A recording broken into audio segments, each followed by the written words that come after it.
Сметам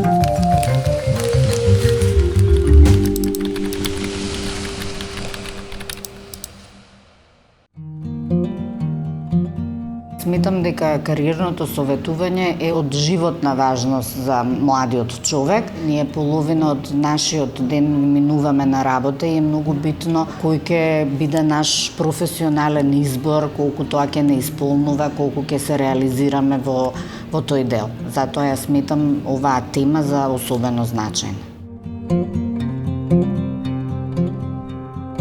Не сакам категорично да размислуваат младите, затоа што секогаш ако одбереме нешто, па ако се само спознаеме, имаме можности да направиме промена. Ако се ставам во ситуација дека морам да направам избор и дека тој избор е конечен, притисокот врз личноста е многу голем.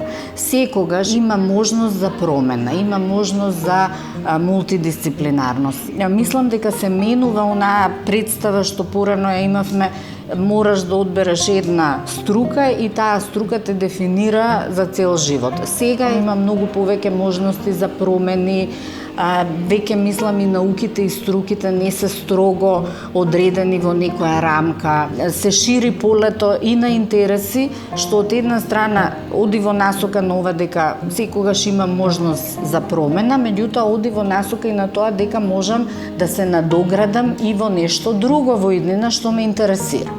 Значи да не биде тоа дека сега таква одлука сум донел во име на нешто и дека се откажувам од она што го сакам. Значи тука е прашање на како ќе си ги подредам приоритетите, ама не значи тоа откажување. Ако некој нешто сака да работи, ако има некаква и мотивација и способности, си го наоѓа тоа патот понатаму во животот, нормално ако продолжам да работам на тоа.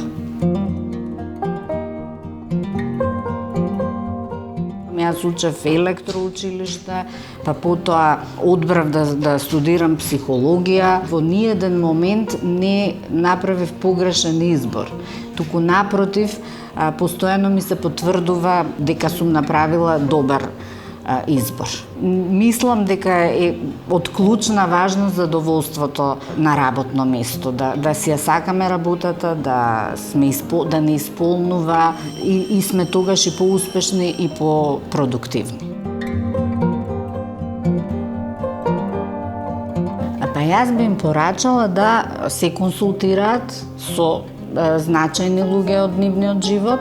Би им порачала исто и препорачала да си дадат дозвола да го поминат патот на кариерно советување. Исто е важно да бидат многу добро информирани за можностите за професионален развој.